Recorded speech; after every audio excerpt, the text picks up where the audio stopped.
है और कारण क्या है? अविद्या। बुद्ध ने कहा अविद्या। हेलो हेलो हेलो हेलो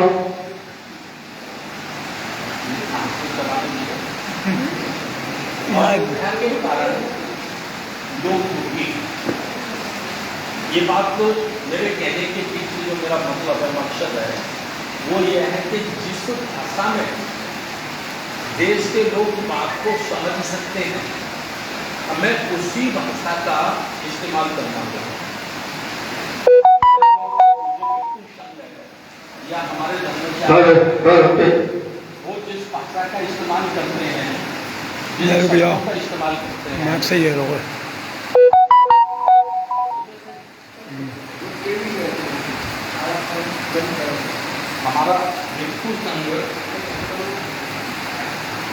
हमारा भिक्षु संघ या के आचार्य जिन शब्दों का इस्तेमाल करते हैं, जिस शब्दों से वो संबोधन करते हैं या जिस भाषा में वो संबोधन करते हैं, ये भाषा और ये शब्द अभी हमारे समाज के समझ में नहीं आता है। उनको जब तक हम उनकी भाषा में नहीं समझाएंगे, तब तक मैं समझता हूं कि शायद वो इसे ठीक से नहीं समझ पाएंगे। तो ये करने के लिए तो तथागत ने जो संघ बनाया था, तथागत ने इस व्यवस्था को खत्म करने के लिए ये जान लिया था उन्होंने कि भाई मैं अकेला ये नहीं कर पाऊंगा, ये बहुत बड़ा काम है, बहुत बड़ा काम है, तो मुझे मेरे जैसे लोगों को तैयार करना होगा।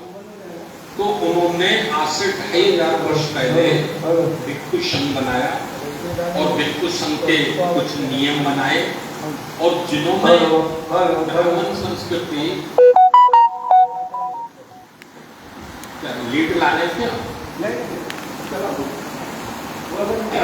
बनाई थी, उनसे योग बुद्ध ने ये जान लिया कि जिन्होंने भी ये व्यवस्था बनाई है, अंधविश्वासी व्यवस्था जिन्होंने भी बनाई है, ये कोई मामूली लोग नहीं है, ये बड़े पढ़े लिखे लोग हैं, विद्वान लोग हैं। तो मुझे इनसे अच्छे विद्वान लोग, अकेले विद्वान होंगे इससे काम नहीं चलेगा, विद्वान के साथ साथ चरित्रवान के साथ साथ जिनके मन में करुणा हो, शील हो, प्रज्ञा हो, ऐसे लोगों का एक समूह हमें बनाना होगा, और उस समूह के माध्यम से हम मानवता को लाएंगे, इंसान और इंसानियत को लाएंगे। ये बुद्ध ने किया। लेकिन आज से 90 वर्ष पहले बुद्ध की विचारधारा को कुछ चालाक लोगों ने चुरा लिया और वही उनका नाम रखा, उन्होंने भी संघ रखा। आप समझ रहे होंगे मैं किसके लिए कह रहा हूं। और बहुत सारे नियम जो भिक्षुओं के लिए थे, वो बहुत सारे नियम भी उन्होंने उसमें से चुरा के अपने संघ में लागू किए। तो आज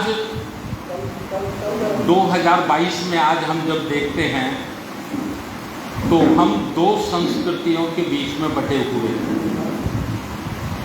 एक ब्राह्मण संस्कृति है और एक समर संस्कृति है, या हम उसे नए नाम में कह सकते हैं, एक तरफ मनुवाद है तो दूसरी तरफ अम्बेडकरवाद है। तो अब आज हमारी जो ड्यूटी है, हम जो काम कर रहे हैं राष्ट्रीय बौद्ध महासभा के माध्यम से पूरे देश में, वो हम ये काम करने में लगे हैं कि अम्बेडकरवादी विचारधारा के जो लोग हैं, जिनके कंधों पर इस काम को पूरा करने की जिम्मेवारी है, उनको जागरूक किया जाए। जागरूक करने के बाद उनको संगठित किया जाए, और संगठित करने के बाद फिर योजना बनाई जाए, प्लान बनाया जाए, और योजनाबद्ध तरीके से इस काम को पूरे देश में शुरू किया जाए। तो इसके लिए हम जब संघ की ताकत को देखते हैं, भाई संघ की ताकत को हम देखते हैं, तो हम इस नतीजे पर पहुंचते हैं कि संघ के पास 2 लाख अविवाहित ब्राह्मणों के लड़कों ने अपने को समर्पित कर दिया है। किसके लिए? हिंदू राष्ट्र के लिए। हिंदू राष्ट्र के लिए उन्होंने संघ को अपने को समर्पित कर दिया है। ये ताकत उनके पास है। दूसरी ताकत इस देश का जो मीडिया है, चाहे वो टेलीविज़न हो, चाहे वो पेपर हो, प्रिंट मीडिया, इलेक्ट्रॉनिक मीडिया, ये मीडिया 100% मीडिया ये आरएसएस की विचारधारा को सपोर्ट करता है, उनका समर्थन करता है। दूसरी ताकत ये है। तीसरी ताकत उनके पास है, जो इस देश का उद्योगपति है, जैसे अडानी, अंबानी, ऐसे उद्योगपति, वो अपनी इनकम का 10% भाग संघ को देते हैं, आरएसएस को देते हैं। काय के लिए देते हैं? इसलिए देते हैं कि पुण्य भारत को मनुस्मृति जैसा राष्ट्र बनाने के लिए आप लोग काम करिए। ये काम वो करते हैं। चौथी ताकत है उनकी, आपने एक बार जी न्यूज़ पे देखा होगा, मैं पुनः आपको रिपीट करा देता हूँ। जी न्यूज़ में बताया गया कि भारत के 4 मंदिरों में जो एक वर्ष में चढ़ावा आता है, वो हमारे भारत सरकार के बजट की बराबर है, 4 मंदिरों का। और भारत में मंदिर कितने हैं? 5 लाख। 5 लाख मंदिर हैं। तो अज्ञानता के कारण, जैसे बुद्ध ने कहा ना कि अविद्या हमारे दुख का कारण है, तो अविद्या के कारण ये धन हमें ही चढ़ाते हैं। हमारे SC, ST, OBC के लोग ही वहाँ चढ़ाते हैं और उस धन का पूरा इस्तेमाल हमारे विरुद्ध किया जाता है। तो ये एक मैंने संक्षिप्त में बताया है, ये उनकी ताकत है। हमारी ताकत क्या है? हमारे पास क्या शक्तियाँ हैं? हमारे पास 3 शक्तियाँ हैं। सबसे पहली शक्ति है हमारी जनसंख्या। हमारी जनसंख्या भारत में, जैसे पूरे भारत की जनसंख्या 140 करोड़ लोग हैं, तो 140 करोड़ में अभी हम 40 करोड़ लोगों को थोड़ा साइड कर देते हैं। वो 40 करोड़ लोग बहुत जल्दी बुद्धिज्म को स्वीकार नहीं करेंगे। वो 40 करोड़ कौन है? जैसे ब्राह्मण, वो सबसे पहले, बुद्ध की शिक्षा तो सबके लिए है, वहाँ कोई जाति वर्ण नहीं है, वो तो एक औषधि है, एक एंटीबायोटिक मेडिसिन है, वो तो हर मानव के कल्याण के लिए है। लेकिन भारत की जो दशा है उसके अनुसार मैं आपको बता रहा हूँ कि बहुत जल्दी ब्राह्मण बुद्धिज्म को स्वीकार नहीं करेगा। पहली लाइन में लग के स्वीकार नहीं करेगा, बाद की लाइन में करेगा। दूसरा कौन है? दूसरा बहुत जल्दी मुसलमान भी बुद्धिज्म को स्वीकार नहीं करेगा। क्यों नहीं करेगा?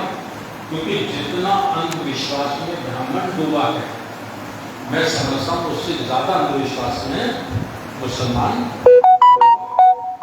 ईसाई भी नहीं करेगा, अभी सिख भी बहुत जल्दी नहीं करने वाले हैं। तो इस तरह से हम ऐसा मानते हैं कि 40 करोड़ लोग बहुत जल्दी बुद्धिज्म को एक्सेप्ट नहीं करेंगे। तो जल्दी कौन करेंगे? जल्दी कौन करेंगे? तो उसका जब हम अध्ययन और चिंतन करते हैं तो हम इस नतीजे पर पहुंचते हैं कि जो शेड्यूल कास्ट के लोग हैं, जिन्हें दलित कहा जाता है, या शेड्यूल ट्राइब के लोग हैं जिन्हें हम लोग आदिवासी कहते हैं, या OBC के लोग हैं जिनको हम पिछड़ा वर्ग कहते हैं, ये लोग SC, ST, OBC के लोग ना कभी हिंदू थे, ना हिंदू हैं, और ना ही दुनिया का कोई ग्रंथ है कभी हिंदू साबित कर सकता है। तो बाबा साहब के शब्दों में ये क्या है? बाबा साहब के शब्दों में ये षड्यंत्र के शिकार हैं, हिंदुओं के दास हैं, गुलाम हैं, सेवक हैं। ये बाबा साहब के शब्दों में मैं आपको बताऊं तो ये लोग बहुत जल्दी बुद्धिज्म को स्वीकार कर सकते हैं। लेकिन ये कब स्वीकार कर सकते हैं? जब इनको ये पता चले कि हम हिंदू नहीं हैं। जैसे आदिवासी तो कहते हैं, अभी हमारे झारखंड का मुख्यमंत्री उसने भी बहुत बड़ा स्टेटमेंट दिया कि भाई हम हिंदू नहीं हैं। मध्य प्रदेश के भी हाई कोर्ट ने एक निर्णय में दिया कि आदिवासी हिंदू नहीं है। लेकिन अभी एससी में दो कम्युनिटी को हम छोड़ दें आज की तारीख में पूरे देश में, महाराष्ट्र में महार और उत्तर भारत में चमार को, यदि हम दो को अभी छोड़ दें तो बाकी दूसरी जो कम्युनिटी के लोग हैं वो उसी षड्यंत्र की चाशनी में डूबे हुए हैं, तो उनको भी निकालना होगा वहां से। ओबीसी पूरा का पूरा डूबा पड़ा है, तो ओबीसी को भी निकालना होगा। तो ये हमें, हमारी ताकत है जनसंख्या, हमारी आबादी भारत में बहुत ज़्यादा है। और ताकत क्यों है ये? ताकत इसलिए है कि हमारे देश में लोकतंत्र है, लोकतंत्र है और लोकतंत्र की रक्षा करता है संविधान, और संविधान को बनाया बाबा साहब डॉक्टर अंबेडकर ने। तो ये संविधान, लोकतंत्र और हमारी जनसंख्या, ये बड़ी ताकत है हमारी, जिनके माध्यम से हम भारत को पुनः प्रबुद्ध भारत और बौद्ध में भारत की ओर अग्रसर कर सकते हैं।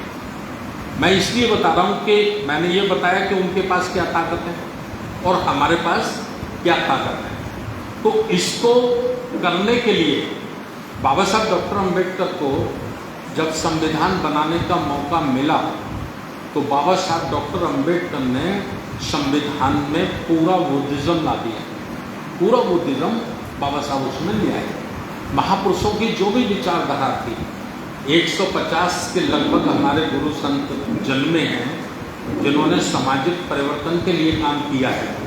तो वो सामाजिक परिवर्तन के लिए जो जिन्होंने काम किया, उस पूरे आंदोलन को बाबा साहब डॉक्टर अंबेडकर जी ने संविधान में हमको लाके दे दिया। बुद्ध का जो धर्म है ये बिल्कुल भी आध्यात्मिक नहीं है। देखिए, हमें फिर यहाँ समझना होगा, इसकी शुरुआत आध्यात्मिक से हुई, ये क्रांति धार्मिक रूप से शुरू हुई, लेकिन कालांतर में जाकर ये धार्मिक नहीं थी। इसको जानने के लिए बाबा साहब डॉक्टर अंबेडकर जी ने जो बुद्ध और उनका धम्म लिखा है उसको हमें पढ़ना होगा। बुद्ध और उनके धम्म को अगर हम पढ़ते हैं तो हम इस नतीजे पर पहुंचते हैं कि ये बुद्ध का धम्म पूर्ण रूप से 100% रूप से सामाजिक, आर्थिक, राजनीतिक गैर बराबरी के खिलाफ चलाया गया आंदोलन है। ये आध्यात्मिक आंदोलन नहीं है। लेकिन 1000 वर्ष के बाद कुछ लोग भिक्षु संघ में शामिल हो गए थे, ऐसा बताया जाता है, और उन्होंने उसको पूजनीय बना दिया। इसलिए ये भारी नुकसान हमको हुआ है कि हम बुद्ध की सही धारणा को नहीं पहचान पाए। तो ये काम करने के लिए साथियों हमको लगना है, और इसके लिए जो हमारे सामने जो परेशानी आती हैं, परेशानियां मैं आपको बता दूं। सबसे पहली परेशानी हमारे सामने है जातियों की दीवार। जाति से एक दूसरी जाति ने जो दीवार खड़ी कर दी है बहुत बड़ी। मुझसे कोई गलती हो जाए तो क्षमा कर देना। मैंने पहले ही आपको कहा कि बुद्धिज्म का बहुत तजुर्बा मुझे नहीं है, लेकिन जो मैं व्यवहार में देखता हूँ, तो व्यवहार में मैं देखता हूँ तो आज से 60 वर्ष पहले पुनः जो धम्म को भारत में लाने का काम किया वो बाबा साहब डॉक्टर अंबेडकर जी ने किया, और उसको नागपुर की दीक्षा भूमि पर 14 अक्टूबर 1956 को लाखों लोगों के बीच में दीक्षा लेके बाबा साहब ने इसको पुनः इसको शुरू किया। तो हमने क्या किया? हमने ये किया कि जो बौद्ध बने, महाराष्ट्र में जो बौद्ध बने, बौद्धों ने अपना एक दीवार बना ली, दीवार बना ली। हमने खुद ये दीवार बनाई। ये दीवार किसी और ने नहीं बनाई है, ये हमने ही बनाई है। अब कैसी दीवार बनाई हमने कि हमने खास करके बड़े पैमाने पर जो धर्म परिवर्तन हुआ, धर्म बदला गया, तो वो महार समाज के लोगों ने बड़े पैमाने पर, तो महार समाज तक ये सीमित रह गया, जबकि इसको जाना आगे तक था, जाना आगे तक था। अब हम अलग अलग बट गए। अलग अलग कैसे बट गए कि महाराष्ट्र में अगर बुद्धिस्ट है तो ये मान के चलो महार समाज से आया है, और दूसरा उसका भाई है, धोबी है, वाल्मीकि है, चमार है, तो वो अलग थलग हो गया, अलग थलग हो गया। हमने पंचशील का झंडा कागज से लगाया, बोला हम बुद्ध हैं, तो वो जो हमारा भाई है, हम एक ही माता पिता की संतान है, वो दूसरे पाले में चला गया, तो वो दूसरे पाले का झंडा लेके खड़ा है। ये हमारी सबसे बड़ी कमजोरी है। मैं कमजोर वाली जो हमारी नब्ज है उसको दबा रहा हूँ। अब माननीय काशीराम साहब के कारण उत्तर भारत में बाबा साहब डॉक्टर अम्बेडकर जी का आंदोलन वहाँ बड़ी तेजी से पहुँचा। वहाँ तेजी से पहुँचा तो वहाँ भी एक कम्युनिटी तैयार हुई, खास करके चमार जाति के लोग तैयार हुए। तो चमार जाति के लोग तैयार हुए तो वो आज बुद्धिज्म की ओर बड़ी तेजी से आगे बढ़ रहे हैं। तो बड़ी तेजी से वो आगे बढ़ रहे हैं, तो वो भी दीवार खींच रहे हैं, वो भी दीवार खींच रहे हैं। ये मैं कमजोरियां बता रहा हूँ। वो भी दीवार खींच रहे, जैसे बहुत पहले से महाराष्ट्र के लोगों ने दीवार खींच ली, इसी तरह से उत्तर भारत के जाटव और चमार भी दीवार खींच रहे हैं, वहाँ भी दूसरे समाज को नहीं जोड़ रहे। तो ये हमारी जो कमजोरी है, इन कमजोरियों को हमें दूर करना होगा।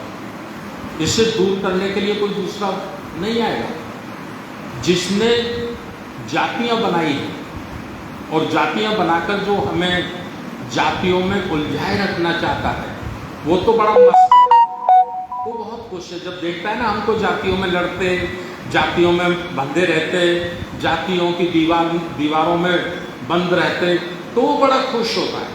वो कहता है साहब मेरा काम बड़ा आराम से ऑटोमेटिकली चल रहा है, मुझे कुछ करने की ज़रूरत नहीं है। तो ये जातियों की दीवार हमको तोड़नी होगी। बाबा साहब डॉक्टर अम्बेडकर ने भी कहा है कि जाति जितनी बड़ी समस्या है संसार में, इससे बड़ी कोई दूसरी समस्या नहीं है। और बाबा साहब का संकल्प भी था, जाति विहीन समाज का निर्माण करना ही समस्या का समाधान है। तो ये काम मैं इसलिए ये बात कह रहा हूँ कि बहुत सारे लोग इस काम के लिए नहीं आएंगे। हमारा जो समाज है, बहुजन समाज में जिसे कह सकता हूँ, काशीराम साहब के शब्दों में, ये भी 3 भागों में बटा है, 3 श्रेणियों में ये डिवाइड है। कैसे? एक बहुत उच्च श्रेणी का है, हाई क्लास का है, जिसकी संख्या लगभग 20% है। एक निम्न है, बीच वाला है, जिसकी संख्या लगभग 40-50% है। एक बिल्कुल सबसे नीचे वाला है, जिसकी संख्या भी लगभग 30% 40% है। इनमें फर्क क्या है? इनमें फर्क ये जो ऊपर वाला है 20%, वो हायर एजुकेटेड है, बहुत पढ़ा लिखा व्यक्ति, पढ़ा लिखा भी है, सरकारी नौकरियों में बड़े बड़े ऊंचे ऊंचे पदों पर भी है, और आर्थिक रूप से भी संपन्न है। बीच में जो है वो मिडिल है, ना तो वो बहुत ज़्यादा पढ़ा लिखा है, ना ही वो बिना पढ़ा लिखा है, ना ही वो अमीरों की लिस्ट में आता है और ना ही वो गरीबों की लिस्ट में आता है। तीसरा वाला जो है वो अशिक्षित है, निर्धन है, अज्ञानी है। तो अब ये 3 वर्गों में हमारा समाज, जो अम्बेडकरवादी समाज है, या हम उसे कह सकते हैं कि भारत का जो मूल निवासी समाज है, तो ये 3 वर्गों में बटा हुआ है। तो अब जो सबसे ऊपर वाला है टॉप, जिससे बाबा साहब को बहुत उम्मीद है, उसने अपने को एकदम अलग कर लिया है। उसका समाज के साथ कोई रिश्ता नहीं है, ना ही वो समाज के साथ रिश्ता रखना चाहता है। और जो सबसे नीचे वाला है, उस बेचारे को होश नहीं है। वो मजदूरी करके 400, 500, 200 रुपये जुटा लेना और अपना बस उसी में उसको उसका जीवन निकल रहा है। उसको होश ही नहीं है कि सच क्या है, सत्य क्या है, झूठ क्या है, मुझे करना क्या चाहिए। तो अब ये जो बीच का मिडिल वर्ग है, जिसमें हम और आप लोग आते हैं, तो ये सारी जिम्मेवारी उसके कंधों पे आती है। ये पूरे मूवमेंट को लीड करने की जिम्मेवारी जो मिडिल वर्ग है, मिडिल वर्ग में भी बहुत कम लोग हैं। मैं कम लोग क्यों कह रहा हूं? मैं इसलिए कह रहा हूं 100 में से एक व्यक्ति अगर तैयार होता, 99 ना होते, तो हमारे सभी स्टेट और सेंटर की नौकरियों में लगभग 1 करोड़ लोग सरकारी नौकरियों में, 1 करोड़ के लगभग सरकारी नौकरियों में हमारे लोग हैं। तो 100 में से एक होता तो भी कम से कम 1 लाख लोग होते। 1 लाख लोग अगर एक संकल्प लेकर घर से निकल पड़े तो इस आंदोलन को बहुत जल्दी पूरा किया जा सकता। इसलिए मैं कहता हूं कि 100 में एक भी नहीं है। 2-3 हजार के बाद कोई एक व्यक्ति है जिसकी आंखें खुली हैं, जो चिंतित है, जो सोचता है। वर्तमान का जो समय चल रहा है, वर्तमान का समय, हम बहुत ही संकट के दौर से गुजर रहे हैं। जिस व्यक्ति की आंखें खुली हैं, जिसको होश है, वो ये महसूस करता है कि भी देश में चल क्या रहा है। मैं एक बात आपको बताना चाहता हूं। आज से कुछ समय पहले अयोध्या में राम मंदिर का शिलान्यास हुआ। राम मंदिर का शिलान्यास हुआ और उस मंच पे 4 लोग थे। मोहन भागवत, नरेंद्र मोदी, उत्तर प्रदेश की राज्यपाल आनंदीबेन और उत्तर प्रदेश के मुख्यमंत्री योगी आदित्यनाथ। केवल 4 लोग थे। उनका डायरेक्ट लाइव भाषण मैंने सुना, आप लोगों ने भी सुना होगा। मैं मोहन भागवत के भाषण की एक लाइन आपको बता रहा हूं। मोहन भागवत ने क्या कहा?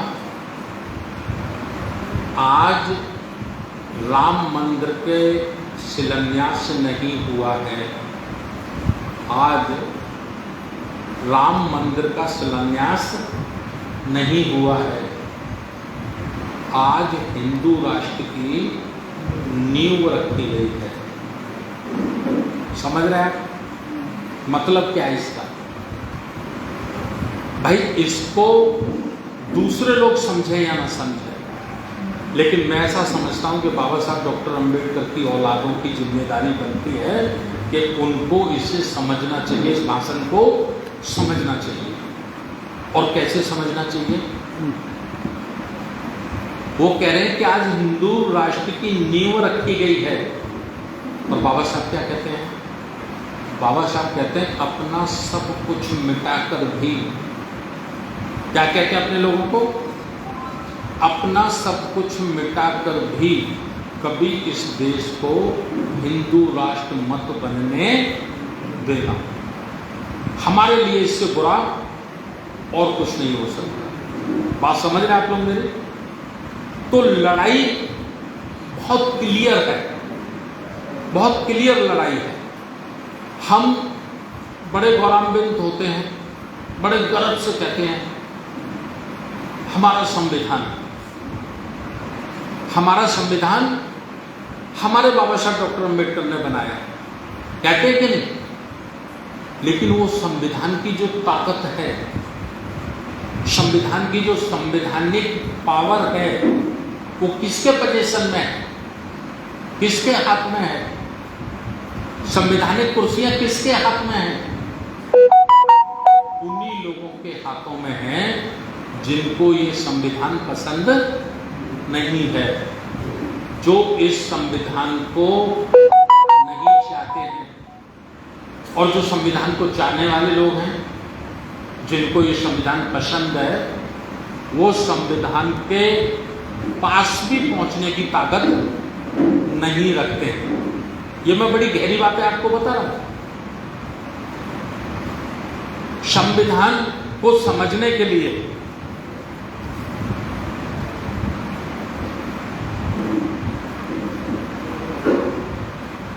एक सिस्टम बनाया गया। क्या सिस्टम बनाया गया?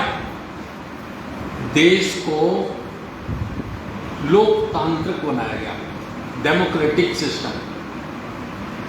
और डेमोक्रेटिक सिस्टम को चलाने के लिए 3 संस्थाएं बनाई गई। 3 संस्थाएं। सबसे पहली संस्था है जुडिशियरी, न्यायपालिका। दूसरी संस्था बनाई गई विधायिका,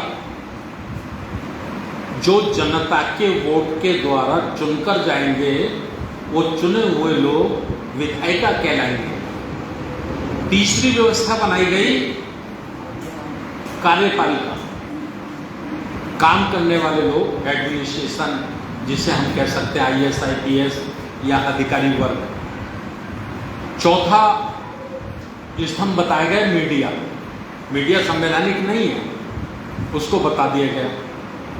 मीडिया को भी हम जोड़ लेते हैं, ये 4 ताकतें हो गई। अब इन 4 ताकतों को खत्म करने की कोशिश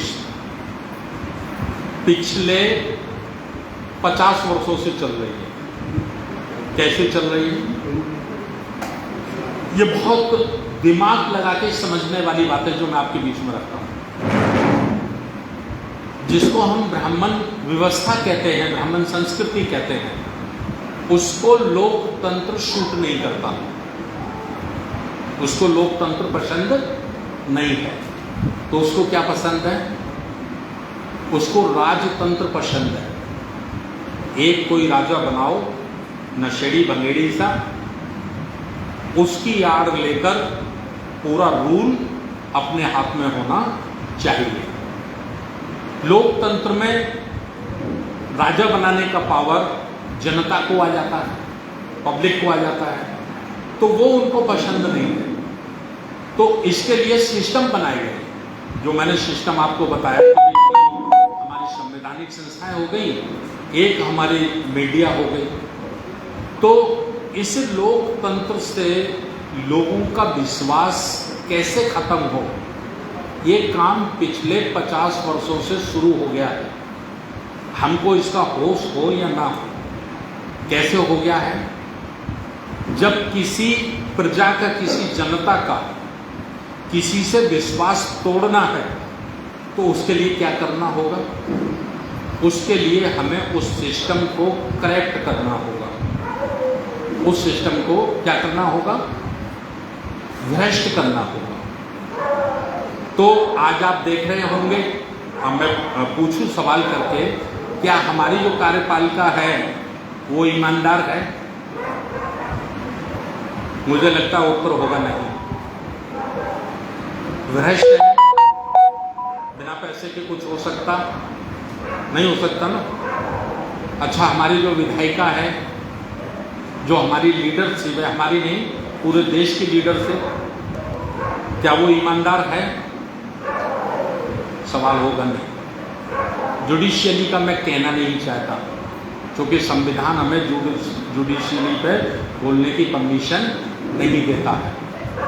लेकिन जुडिशियरी को मैं इतना कह सकता हूं कि जितने निर्णय वो करते हैं, शायद वो निर्णय बहुजन समाज के हित में नहीं होते, इतना तो मैं कह सकता हूं। अच्छा, अब बचा मीडिया। क्या हमारा मीडिया ईमानदार है? मैं बड़े दावे के साथ कह सकता हूं कि दुनिया में अगर सबसे बेईमान मीडिया कौन का है, सबसे बेईमान, तो वो भारत का है। भारत का मीडिया बेईमान है। तो ये चारों तरफ से जो बाबा साहब डॉक्टर अम्बेडकर ने बुद्धिज्म को डेमोक्रेटिक सिस्टम में तब्दील किया, उसको खत्म करने का बहुत बड़ा षड्यंत्र हमारे देश में पिछले 50 वर्षों से चल रहा है। इसलिए आपने देखा होगा, आप ट्रेन में सफर करो, मैं बहुत सफर करता हूँ ट्रेन में, और कोई एक व्यक्ति नेता के खिलाफ बोलना शुरू कर दे तो पूरे ट्रेन की बोगी उसके यस में यस बोलेगी कि नहीं? तो ये क्यों हो रहा है? ये इसलिए हो रहा है कि पहले लीडरशिप को भ्रष्ट करो, भ्रष्ट करने के बाद उसको बदनाम करो, और बदनाम करने के बाद उसके खिलाफ जनमत तैयार करो।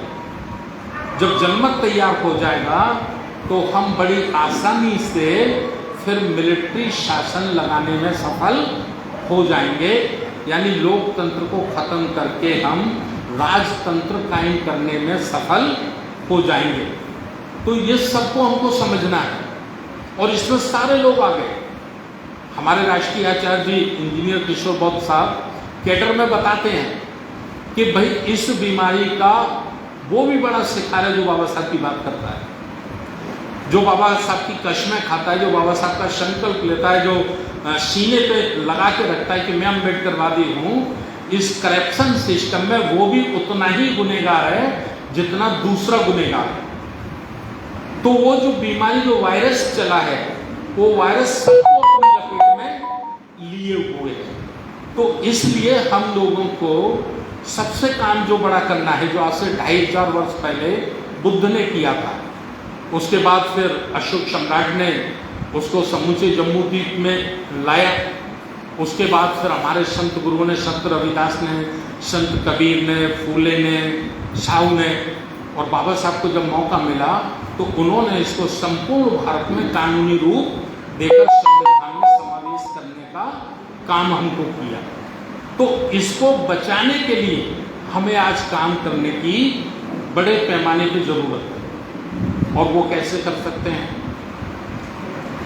वो हम कर सकते हैं, उसका सबसे बड़ा सूत्र जो है, वो सूत्र है, जब तक समाज की गैर राजनीतिक जड़ों को हम मजबूत नहीं करेंगे, तब तक हम भारत की राजनीतिक व्यवस्था को मजबूत नहीं कर सकते।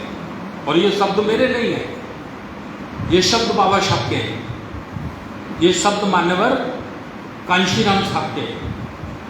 जो समाज गैर राजनीतिक रूप से ताकतवर होता है, वही समाज लंबे समय तक राज सत्ता में भी कामयाब होता है। हम जब ये काम कर रहे हैं, धर्म का प्रचार प्रसार कर रहे हैं, तो यूपी के लोग, मध्य प्रदेश के लोग, राजस्थान के लोग, दिल्ली के लोग, हरियाणा के लोग हमसे एक सवाल करते हैं, हमसे कहते हैं साहब धर्म अच्छी बात है, धर्म का काम होना चाहिए, ये भी अच्छी बात है, लेकिन इससे पहले हमें राज सत्ता अपने हाथ में लेनी चाहिए।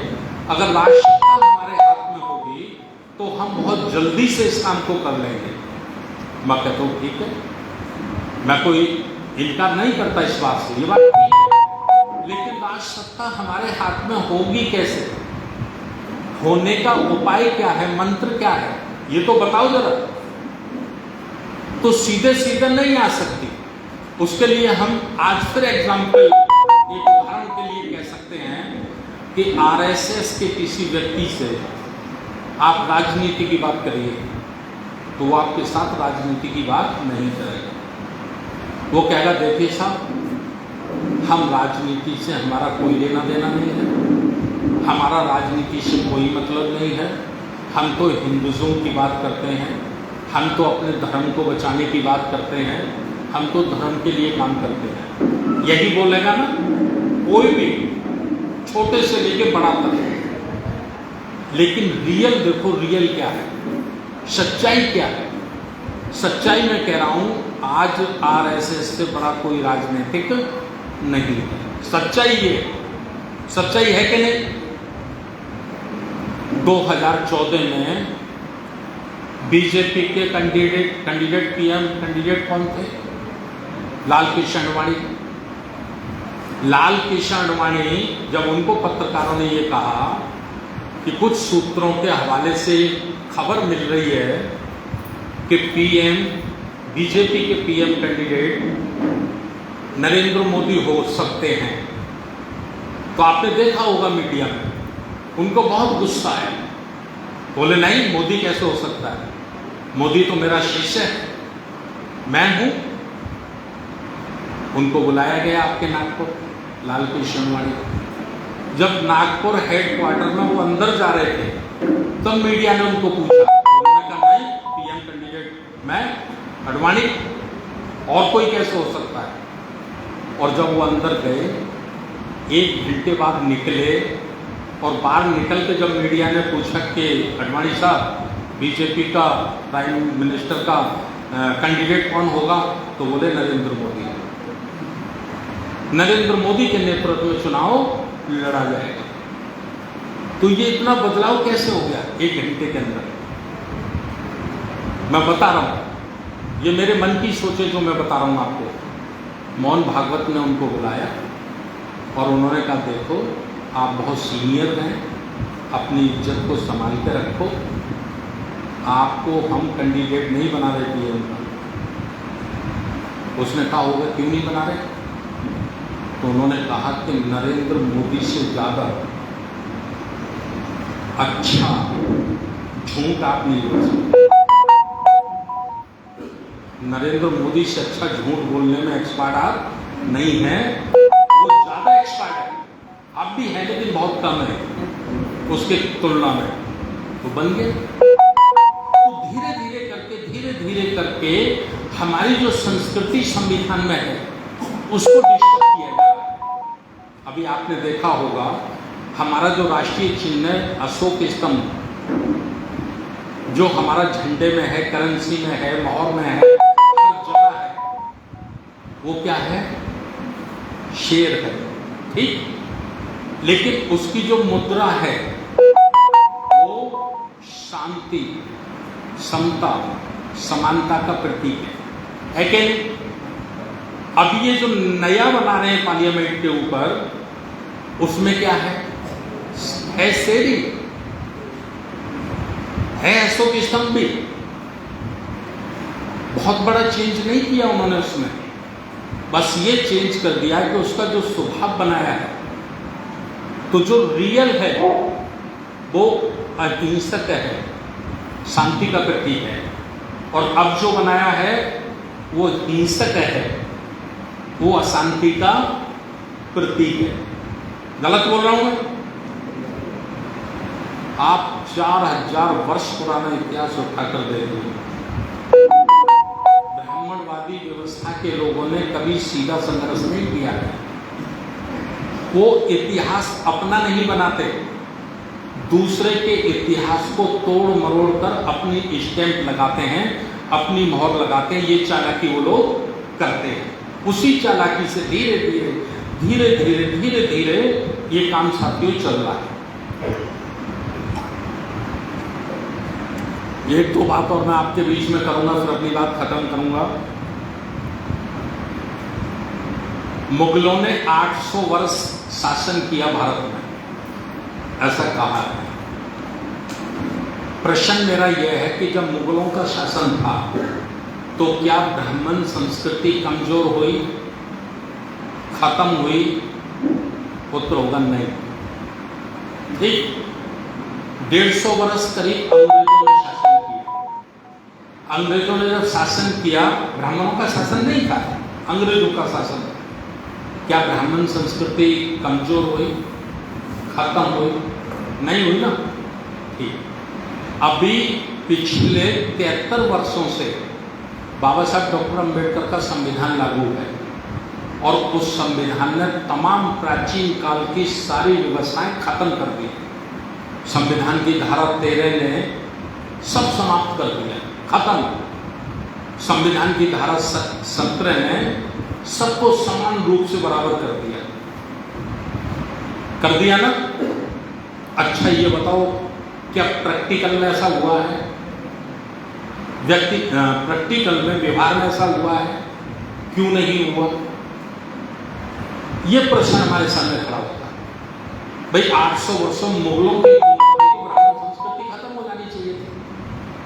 अंग्रेजों की सरकार थी तो भी खत्म हो जानी चाहिए।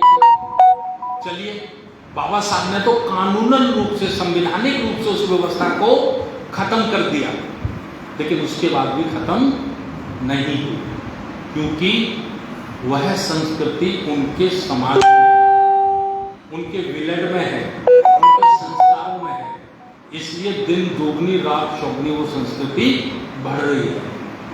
अच्छा, हमको संविधान के रूप में कानूनन मिल गई, संविधान में भी मिल गई, कानूनन भी मिल गई, और हमें स्वतंत्रता भी मिल गई, लेकिन हमारी संस्कृति जिस स्पीड से बढ़नी चाहिए थी, क्या उस स्पीड से बढ़ी है? नहीं बढ़े।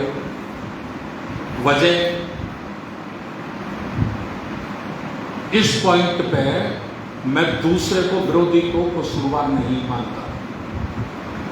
इस पॉइंट पे मैं स्वयं अपने को कसूरवार मानता हूं। क्यों मानता हूं? क्योंकि जो जो समाज में से समर्थ हुए, जो जो समाज में से शिक्षित होकर थोड़े बहुत संपन्न हुए, उन लोगों ने समाज के साथ ईमानदारी से काम नहीं किया। ईमानदारी से उन्होंने अपनी ड्यूटी को नहीं निभाया। हम कैसे जस्टिफाई कर सकते हैं इसे? जैसे पुलिस में भर्ती हो महाराष्ट्र में, और शेड्यूल कास्ट की पुलिस में 1000 नौकरियां निकाली जाए कि भाई 1000 नौकरियां पुलिस में रिजर्व कैटेगरी के बच्चों को दी जाएगी, तो कितने आवेदन आएंगे? लगभग 1 लाख। 1000 नौकरियों के लिए कितने आवेदन आएंगे? कम से कम 1 लाख आएंगे ना। अच्छा, किस किस के आएंगे? सारी शेड्यूल कास्ट के आएंगे। महार का भी आएगा, चमार का भी आएगा, धोबी का भी आएगा, कोली का भी आएगा। सब लोग अपना जाति प्रमाण पत्र लेके फॉर्म में लगाएंगे कि मैं शेड्यूल कास्ट हूं, इस पोस्ट पर मेरा राइट। करेंगे कि नहीं करेंगे? करेंगे ना। लेकिन जब समाज की जिम्मेदारी का सवाल खड़ा हो, अधिकार के लिए तो हम आगे वाली लाइन में हैं कि हमारे बाबा साहब ने ये राइट हमको दिया, इस पर मेरा ही हक है। दाम साम दंड भेद सारे काम करेगा। दौड़ना है 5 किलोमीटर तो दौड़ेगा। 10 लाख रुपए का रिश्वत देना है तो बाप एक जमीन मकान बेच के इंतजाम करेगा कि नहीं? और जब सामाजिक परिवर्तन और महापुरुषों के आंदोलन की बात आए तो हम आगे की लाइन में नहीं होंगे, हम पीछे वाली लाइन में भी कहीं नजर नहीं आएंगे। ये बेईमानी हम करते हैं समाज के साथ। मैं बड़ी कड़वी बात कह रहा हूं, किसी को बुरा लगे तो मैं माफी चाहता हूं उसके लिए। ये हमारी कमजोरी है। अच्छा, जो लोग निकल गए उन्होंने कनेक्शन खत्म कर दिए। 20% आज हमारे IAS और IPS की पत्नियां ब्राह्मणी हैं। 20% लगभग। बेटा हमारा कलेक्टर है, लेकिन जिसका बेटा है ना, उसके लोग बंगले में नहीं घुस सकते। मैम साहब पूरे स्टाफ को बता देती हैं, साहब के गांव से साहब का चाचा ताता मामा फूफा कोई आए तो अंदर नहीं घुसने का। गलत बोल रहा हूं मैं? और उनके गांव का कोई आए तो दूर का भी होगा तो उसको भी चाय पानी नाश्ता मिलेगा, और साहब के चाचा को उनका काम करना पड़ेगा। ये सच्चाई का मैं दर्शन करा रहा हूं आप लोगों को। तो ये सारी बातें हैं जिनके लिए हम लोगों को काम करना है। खास करके 2 समस्या हमारे बीच में है। एक समस्या यह है कि वर्तमान में हम लोकतंत्र के संविधान की रक्षा कैसे करें। उन्होंने पूरा प्रबंध कर दिया। देखिए, जब संविधान बनाया गया तो हमारे देश की फौज को, मिलिट्री को 3 भागों में बांटा गया। वायुसेना, थल सेना, जल सेना। और नियम बनाया गया कि ये तीनों का स्टेटस बराबर का होगा। कोई एक दूसरे को रूल नहीं करेगा, आदेशित नहीं करेगा। मुझे तो ये भी बताया गया कि बिना राष्ट्रपति की अनुमति के हमारे तीनों सेनाध्यक्ष एक साथ भी नहीं बैठेंगे, एक जगह नहीं बैठेंगे, इतना भी बताया गया। मुझे पढ़ा नहीं, मैंने लोगों ने बताया। ऐसा क्यों हुआ? ऐसा इसलिए हुआ कि बाबा साहब ये जानते थे कि ये जो लोकतंत्र का विरोधी है, जिसको लोकतंत्र पसंद नहीं है, ये कोई ना कोई कोशिश करेगा देश में मिलिट्री शासन लाने की, और मिलिट्री शासन की आड़ में ही अपने मकसद को पूरा करेगा। लोकतंत्र, पब्लिक के अधिकार को ये डिसॉल्व कर देगा, खत्म कर देगा। तो देखिए इन्होंने क्या किया। आप देखते हैं पाकिस्तान में बहुत जल्दी मिलिट्री शासन लग जाता है। वहाँ के प्रधानमंत्री को कैद किया और मुजफ्फर साहब राष्ट्रपति घोषित हो गए। हो जाते कि नहीं? हो जाते ना। और उससे पहले वाले राष्ट्रपति को कौन सी सजा देते हैं? फांसी, मृत्युदंड दे देते, फांसी दे देते। तो इस किस्म के हालात कभी हमारे देश में ना बने, ये प्रबंध बाबा साहब ने संविधान में किया। लेकिन इन्होंने उसमें संशोधन करके CDS पोस्ट सर्जित कर दी। नाम बड़ा सरल सा रखा है, CDS, सेंटर डिफेंस, और ऐसे कुछ और बनता है, मतलब संबय तीनों को कोऑर्डिनेट करेगा। ठीक, उस संशोधन में राइट उन्होंने एक व्यक्ति को दे दिया, तीनों सेनाध्यक्षों के ऊपर दे दिया ना। मैं ये कह रहा हूं, ये समझो कि हम किस दिशा में जा रहे हैं। संविधान हमें किस दिशा में ले जाने के लिए कहता है, और रूल करने वाले लोग हमको किस दिशा में ले जा रहे हैं। ये दूसरे लोग समझे ना समझे कोई बात नहीं, लेकिन बाबा साहब के बेटों को तो कम से कम इसका करने की जरूरत है, करना ही चाहिए कि हम किस दिशा में जा रहे हैं। तो ये सब कर दिया। तो इसके लिए दो खास बातें हैं। एक बात यह कि ज्यादा से ज्यादा हमें डेमोक्रेटिक सिस्टम के लिए माहौल तैयार करना है पूरे देश में। लोकतंत्र पर अगर कोई उंगली डालता है तो उसका हाथ काट दो, ऐसी ताकत पैदा करनी है, तभी हम लोकतंत्र को बचा पाएंगे। और लोकतंत्र बचेगा तो ही संविधान बचेगा, अन्यथा संविधान नहीं बचेगा। मैं बड़ा क्लियर कह रहा हूं, एक ही काम करना है। दूसरा, आगे के लिए हमें क्या करना है? आगे के लिए हमारे देश में लगभग 8 लाख स्कूल है, छोटे छोटे स्कूल, शेड्यूल कास्ट के, शेड्यूल ट्राइब के और OBC के, लगभग 8 लाख हैं। थोड़े ज़्यादा भी हो सकते हैं, ज़्यादा कम भी हो सकते हैं, ये मेरा अनुमान है। तो RSS ने तैयारी करने के लिए उन्होंने तो 50,000 से ज़्यादा शिशु मंदिर बना दिए हैं। वो तो वहीं से 2 साल के बच्चे के माइंड को वहीं से मेकअप करके, और उसमें इतना बारूद भर रहे हैं कि वो आदमी उन्होंने चलता फिरता बम बना दिया है। वो कहाँ फटे, कब फटे, कोई पता नहीं, होश ही नहीं है उसको। समझ रहे हैं मेरी बात? तो अपने महापुरुषों की विचारधारा हम कैसे आने वाली जनरेशन में डाल सकें, इसके लिए हमें कोई ना कोई ठोस कदम उठाना पड़ेगा। तो ठोस कदम कैसे उठाया जा सकता है, उसके लिए मेरे दिमाग में ये बात आई कि जो हमारे स्कूल हैं, इनका हमें राष्ट्रीय लेवल पे एक संगठन बनाना चाहिए। जो स्कूलों के मैनेजर हैं, मालिक हैं, जैसे आगरा में मेरा भी एक इंटर कॉलेज है, गौतम बुद्ध इंटर कॉलेज, मैं उसका मालिक हूँ। इसी तरह से हमारे इंटर कॉलेज ज़्यादा नहीं है, प्राइमरी 5 8वीं या हाई स्कूल तक ही हमारे ज़्यादा से ज़्यादा स्कूल है। तो उनका संगठन खड़ा करके पढ़े लिखे लोगों की ड्यूटी है। क्या ड्यूटी है? छोटे छोटे कोटेशन के बुक बनाओ, बुद्ध का कोटेशन, संविधान का कोटेशन, फूले का कोटेशन, साहू का कोटेशन, बाबा साहब का कोटेशन, संत रविदास का, कबीर का। तो उनको धीरे धीरे करके तो बच्चों को पढ़ाना शुरू करो बचपन से। बात समझ रहे हैं?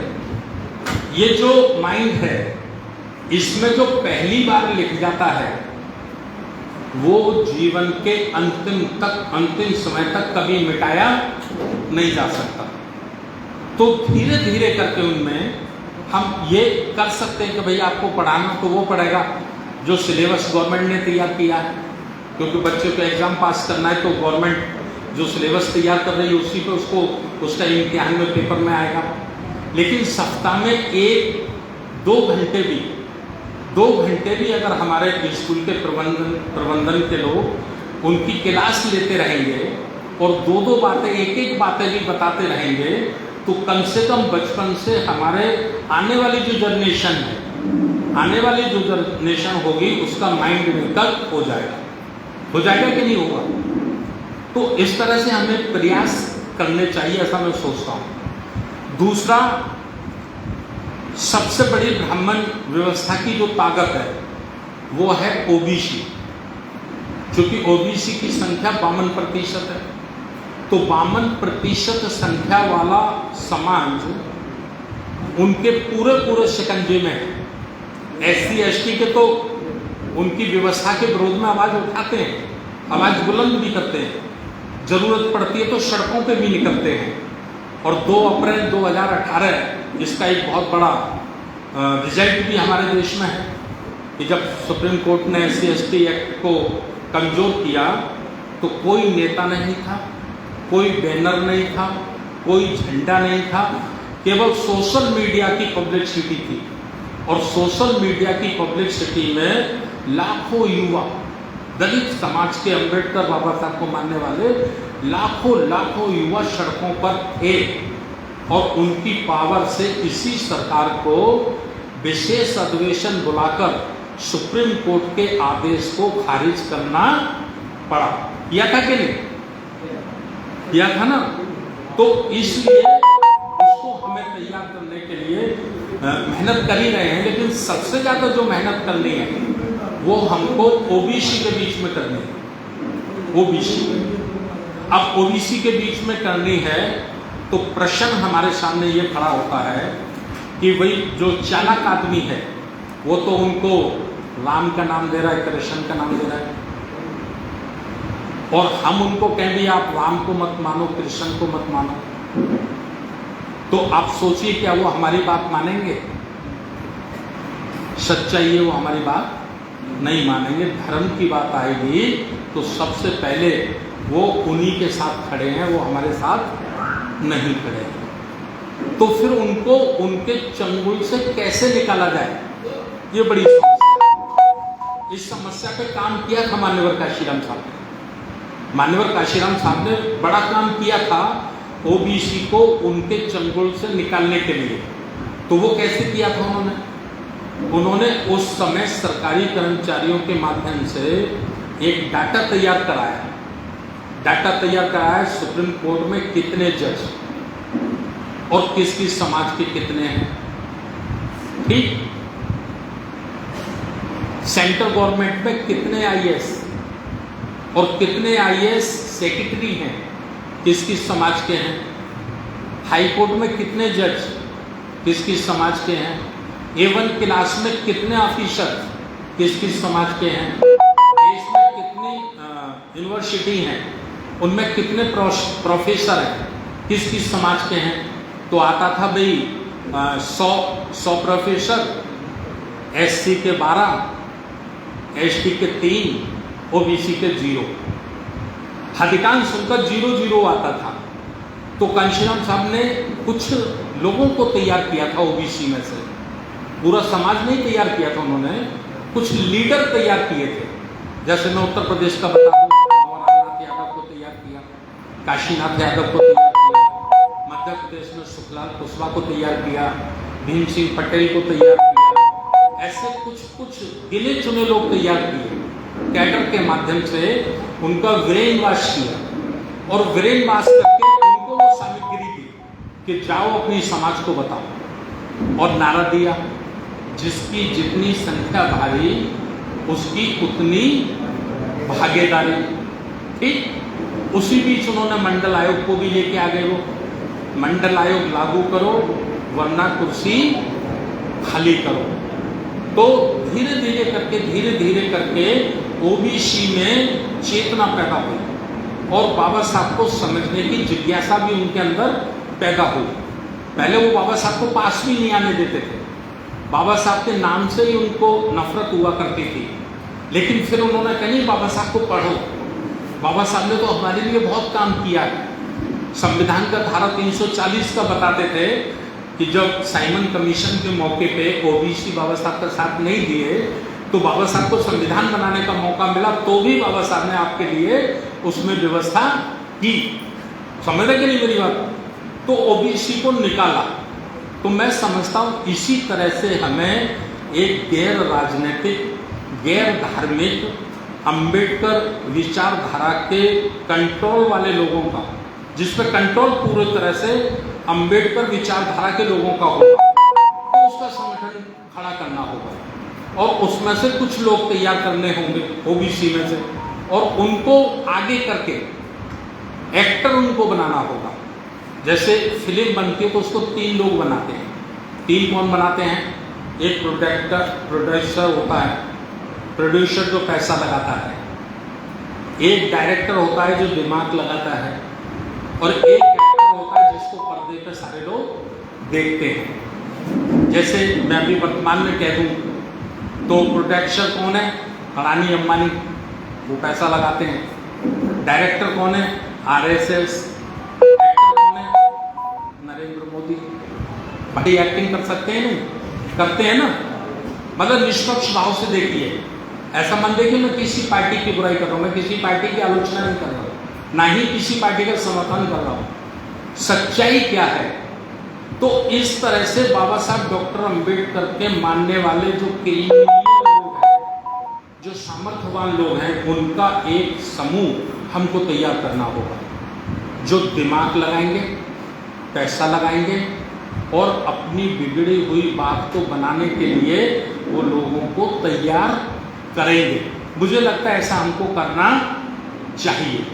बिना ऐसा किए हम कभी भी अपने महापुरुषों के आंदोलन को 100% सफल नहीं कर सकते। तो ये कुछ बातें जो थी मैंने आप लोगों के बीच में रखी हैं, और सिस्टम से ये सब काम करना होगा। सिस्टम,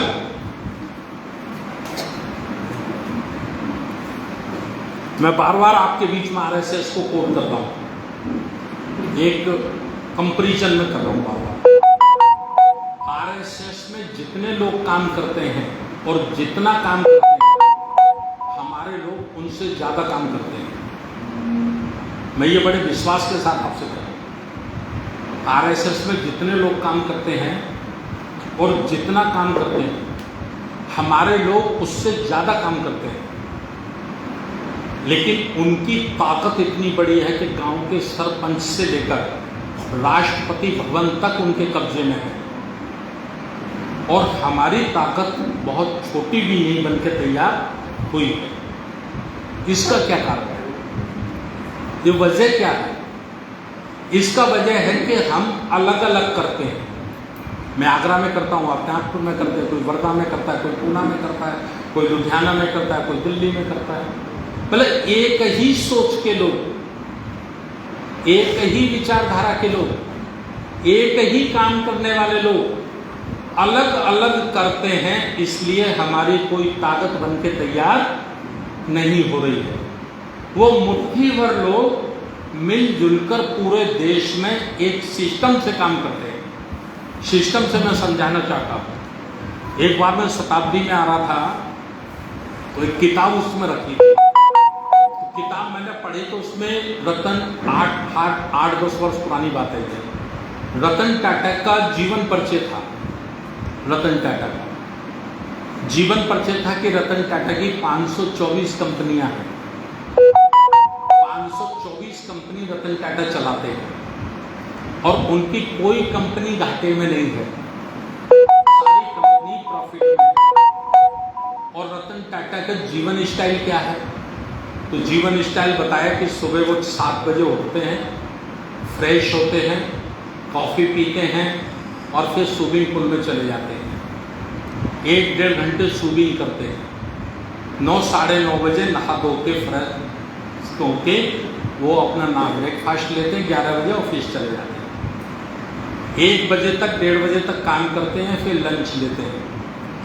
लंच लेने के बाद सो जाते हैं, 3 बजे 4 बजे उठते हैं, फिर चाय पीते हैं, फिर 5 बजे तक 6 बजे तक काम देखते हैं, फिर क्लब चले जाते हैं। क्लब में अपना टेनिस खेलते हैं, जो भी करते हैं। 9 बजे अपना डिनर लेते हैं, सो जाते हैं। मैंने कहा यार एक आदमी 524 कंपनी चलाता है और जीवन में ये सब करता है, कैसे करता है? तो उसको जब गहराई से मैंने जानने की कोशिश की तो मैं इस नतीजे पर पहुंचा कि रतन टाटा काम नहीं करता है, रतन टाटा का सिस्टम काम करता है।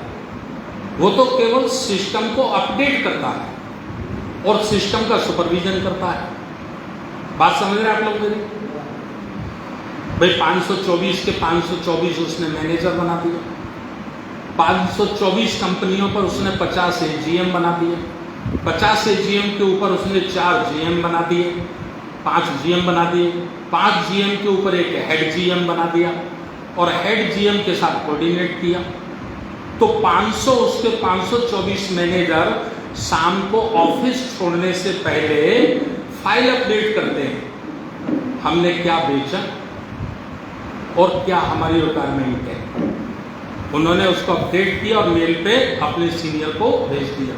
समझ रहे ना भैया मेरी बात? उसने उसको चेक किया कि भाई नीचे वाले मैनेजर ने इसमें कहीं मिस्टेक तो नहीं की है, कोई गलती तो नहीं की है। चेक किया, उसने अपने एजीएम को भेज दिया, गलती की है तो उसको ठीक करा लिया। एजीएम ने जीएम को भेज दिया, जीएम ने हेड जीएम को भेज दिया, हेड जीएम ने चेक किया, रतन टाटा की टेबल पर रख दिया। रतन टाटा ने देखा उसमें क्या संशोधन करना है, हमें क्या ऐड करना है, क्या हटाना है, क्या जोड़ना है, आदेश दिया, उसने फ्री हो गए। तो सिस्टम जहां काम करता है वहां लोग सक्सेस होते हैं और जहां व्यक्ति काम करता है वहां लोग सक्सेस नहीं होते हैं। अंबेडकर मूवमेंट का, अंबेडकर विचारधारा का आज तक सिस्टम कामयाब नहीं हुआ है। जो 5000 पिछले वर्षों से ब्राह्मण व्यवस्था सफल है, उनका ऑटोमेटिक सिस्टम है। कैसे ऑटोमेटिक सिस्टम है मैं ये बताता हूं। अभी रक्षाबंधन आने वाला है, किस गांव में मेला लगेगा गांव के लोगों को नहीं पता। वहां किसको झूला लगाना है, किसको चाट पकौड़ी लगानी है, किसको सर्कस लगाना है, समझ रहे नहीं? वो लोग वहां आना शुरू कर देते हैं और पूछते भाई यहाँ का मुखिया कौन है? कहते साहब वो फला मुखिया है। वो कहते हमको इतना जमीन चाहिए, गाय के लिए भाई वो मेला आ रहा है, उसमें हमको वो झूला लगाना है बच्चों वाला, या हमको थिएटर लगाना है, या हमको ये लगाना है ना? उसका कोई कार्ड छपता है? नहीं छपता। उसका कोई कंप्लेंट छपता है? नहीं छपता। किसी मीडिया में आता है? नहीं आता। लेकिन वो सिस्टम बन गया है और रिश्तेदार भी आते हैं, जीजा भी आता है, साला भी आता है। चलो भाई वहां चलते हैं, आज मेला होगा। उस गांव के, उस शहर के लोग भी घर में बंदोबस्त पूरा रखते हैं, चावल, आटा, नमक, घी, तेल, कि भाई मेला आने वाला है, रिश्तेदार आएंगे, उनके लिए हमको खीर पूड़ी ये सब बनाना है। और वो करता है क्या ब्राह्मण?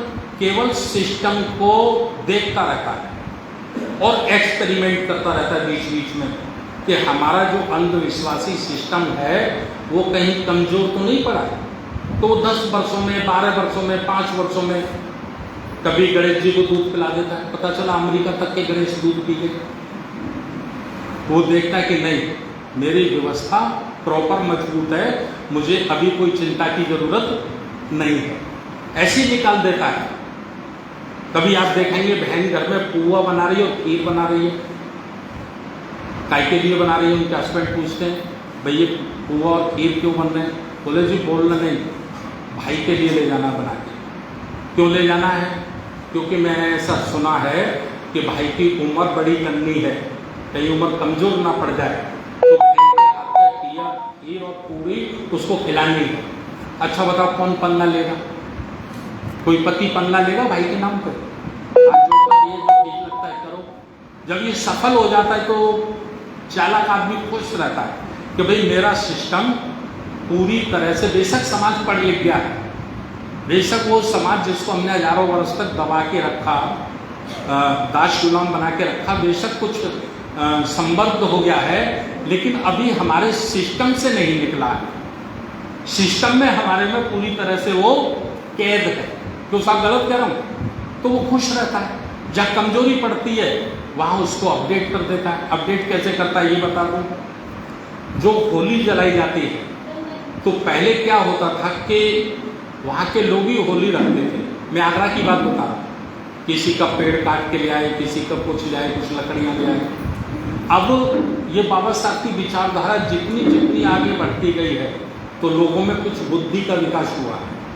बुद्धि का विकास हुआ है तो उन्होंने वो काम बंद कर दिया। हमारे लोग नहीं लाते लकड़ी लकड़ियाँ। तो देखो 4 दिन पहले तक उस चौराहे पे होली नजर नहीं आ रही, लेकिन होली वाले दिन बढ़िया लकड़ी, बढ़िया उपले और बना के उसको चारों तरफ से धागा लपेट के और वो रेडीमेड हो जाती है। हम कहते हैं यार ये 4-5 दिन पहले तो यहाँ कुछ भी नहीं था, हर चौराहे इस तरह से बन गए। तो वो क्या करते हैं, वो अपग्रेड कर रहे हैं अपने उसको मूवमेंट को। वो जो टांग होती हैं लकड़ियों की उनको पैसा देते हैं और लेबर लगाते हैं, मजदूर लगाते हैं। और वो कहते हैं देखो भाई पहले वो नंदपुरा के चौराहे पे हमेशा होली जलती थी, इस बार वहाँ के लोगों ने नहीं रखी है तो आप जाके बनाओ। गलत कर रहा हूँ, अपडेट कर रहे हैं। पहले हम देखते थे कि 50-50 किलोमीटर दूर रोड पे कोई मंदिर कभी नहीं मिलता था। गांव में तो मिलते थे, रोड पे नहीं मिलता था। लेकिन अब आप चलिए तो आप 5 किलोमीटर भी नहीं चल पाएंगे, 10 किलोमीटर भी नहीं चल पाएंगे, आपको जरूर कोई मंदिर मिलेगा और उस पर लिखा होगा प्राचीन काल काली माँ का मंदिर। तो इस तरह से वो अपडेट अपने सिस्टम को करते रहते हैं जिससे लोग कहीं उस चंगुल से निकल न जाएं, लोग उसी व्यवस्था में धसे फंसे रहें। तो ये साथियों है। एक बात कहकर मैं अपनी बात खत्म कर रहा हूं, हमको 365 दिन काम करना है। देखिए अभी हम जो लोग मूवमेंट चलाते हैं बाबा साहब का, सारे लोग कहते हैं, कई लोगों से हम कहते हैं कि सर लगिए, हमको ये मूवमेंट चलाना। तो वो कहते हैं अरे भारती जी आप तो अभी कल परसों से शुरू किए हैं, हम तो ये काम 40 वर्षों से कर रहे हैं। मैं कहता हूँ सर कैसे कर रहे हैं आप 40 वर्षों से, मेरे को जरा बताइए। बोले हम तो साहब 40 वर्षों से कर रहे हैं। क्या कर रहे हैं? अम्बेडकर जयंती आती है तो हम लोग बहुत बड़ा फंक्शन करते हैं, बहुत सजावट करते हैं और सारे लोग काम करते हैं। बुद्ध जयंती पे भी अब कुछ करने लग गए हैं, 6 दिसंबर को भी करते हैं। तो मैं उनको कहता हूँ कि ये आंदोलन नहीं है, ये उत्सव है। भाई हमारे बाबा साहब ने हमारी हजारों वर्षों की गुलामी की जंजीरें तोड़ी, इसलिए हम उनके जन्मदिन को मनाते हैं, उत्सव मनाते हैं, मेला मनाते हैं, खुशी मनाते हैं। तो ये समझना होगा कि उत्सव और आंदोलन ये दोनों चीज अलग अलग है। हम पूरे भारतवर्ष के लोग उत्सव को ही आंदोलन समझते हैं, हम उत्सव को ही मिशन समझते हैं। ये मैं आप लोगों के बीच में ला रहा हूं ये बात। और फर्क क्या है? फर्क ये कि 14 अप्रैल को हम करोड़ों लोग सड़कों पे होते हैं। मैं खुद आगरा का हूं। आगरा हमारा 50 किलोमीटर की एरिया में सजा धजा रहता है, 100 से ऊपर झांकियां होती हैं। रात भर हम लोग महिलाएं, बेटे, बच्चे, हमारे छोटे छोटे बच्चे सब निकलते हैं। जगह जगह हमको कहीं ठंडा पानी मिलता है, कहीं शरबत मिलता है, स्वागत होता है, सम्मान होता है कि नहीं? ऐसा पूरे देश में होता है। करोड़ों लोग सड़कों पे होते हैं, होता है कि नहीं? अच्छा ये बताओ 1 लाख लोग पार्लियामेंट घेर सकते हैं बाबा साहब के नाम पे? आज जरूरत पड़ जाए कि भाई ये नरेंद्र मोदी ने अशोक स्तंभ में जो डिस्टर्ब किया है, उसका स्वरूप जो बदला है, इसके विरोध में हम पार्लियामेंट को घेरेंगे, क्या 1 लाख लोग पहुंच सकते हैं? मेरा दावा है 10,000 नहीं पहुंच सकते। क्यों साहब गलत कह रहा हूं? तो भाई 14 अप्रैल को तो हम करोड़ों लोग सड़क पे होते हैं। तो इतना बड़ा हमारे साथ विश्वासघात हो रहा है, संवैधानिक और डेमोक्रेटिक सिस्टम को डिस्टर्ब किया जा रहा है, तो हम 1 लाख लोग भी इकट्ठा करने की ताकत नहीं रखते हैं। इसका मतलब हम आंदोलन नहीं चला रहे हैं, हम केवल मेला तमाशा कर रहे हैं। मेला तमाशा भी हमको करना है, उत्सव भी हमको मनाना है, लेकिन आंदोलन भी हमको चलाना है। आंदोलन चलाने के लिए जैसे मैं आपको बार बार एक बात को कोट कर रहा हूं, संघ का, चाहे वो 4 लोग ही हो, बरसात हो, सर्दी हो, गर्मी हो, सुबह 4 बजे एक जगह इकट्ठा होते हैं, झंडा लगाते हैं और उस झंडे को वंदे मातरम कहकर सल्यूट करते हैं। करते कि नहीं करते? कौन करते हैं? जिनके पास सारी सुविधाएं हैं, जिनका समूची ताकतों पर कब्जा है, जिन्होंने भारत की सारी शक्तियों को अपनी मुट्ठी में ले लिया है, लेकिन इसके बाद भी वो चैन की नींद नहीं सोते हैं, इसके बाद भी वो संघर्षरत रहते हैं। और जिनका सब कुछ लुट गया है, सब कुछ लुट रहा है, रोज लुट रहा है, थोड़ा थोड़ा करके रोज लुट रहा है। मैं गारंटी से कह रहा हूं, अगर हम लोग जागरूक नहीं हुए, हम संगठित नहीं हुए, तो अगले 20 वर्षों में सरकारी नौकरियों में हमको 0 कर दिया जाएगा। 0 कर दिया जाएगा। हम कहीं ढूंढते भी नजर नहीं आएंगे, जितने बड़े पैमाने पर उनका षड्यंत्र इस काम में लगा हुआ है। तो हमारा जिसका सब कुछ लुटा पिटा है, वो बड़े चैन की नींद सो रहा है, उससे कोई चिंता नहीं है। इतना सा फर्क है, इतना सा फर्क है। तो ये फर्क हमको समझना है और समझकर तैयारी करनी है, तैयारी करनी है। हम कम जाने, थोड़ा जाने, चलेगा, कोई बात नहीं, चलेगा, लेकिन एक्शन हमारा होना चाहिए, ये बहुत जरूरी है। हम बहुत ज़्यादा जाने, हमको बहुत बड़ा ज्ञान हो, लेकिन उसका एक्शन और रिजेक्शन ना हो, तो उसका कोई फायदा समाज को होने वाला नहीं है। ये कहकर, ये निवेदन करके और ये अपील करके कि हम लोग लुम्बिनी में 15वां राष्ट्रीय अधिवेशन मना रहे हैं। 12 अक्टूबर से 16 अक्टूबर 5 दिन का हमारा लुम्बिनी में ये प्रोग्राम रहेगा। 3 दिन कॉन्फ्रेंस रहेगी जैसे हम लोग कर रहे हैं, और 2 दिन हमारा वहाँ टूर रहेगा। और मैं आपसे भी निवेदन करना चाहूँगा कि आप शुद्धोधन, हमारे जो बड़मने साहब हैं, उनसे, हमारे लोकल साथियों से आप लोग संपर्क कर लेना और ज़्यादा से ज़्यादा कोशिश करना कि आप भी लुम्बिनी चलें, जहाँ बुद्ध की जन्मस्थली है। हम लोग सामूहिक रूप से उस स्थली को नमन करें, उनको याद करें। बहुत बहुत धन्यवाद। भोजन आ गया आपका। मुझसे कोई गलती हुई हो तो उसके लिए मैं क्षमा चाहता हूँ। मैंने पहले ही कहा था, मुझे धर्म का कोई तजुर्बा नहीं है, लेकिन संगठन का तजुर्बा है और दोस्त और दुश्मन की मुझे पहचान है। काशीराम जी कहते थे, वही कामयाबी संघर्ष कर सकता है जिसे दोस्त और दुश्मन की पहचान हो। जिसे दोस्त और दुश्मन की पहचान नहीं है, वो कभी कामयाब संघर्ष नहीं कर सकता है। बहुत बहुत धन्यवाद। नमो बुद्धाय। जय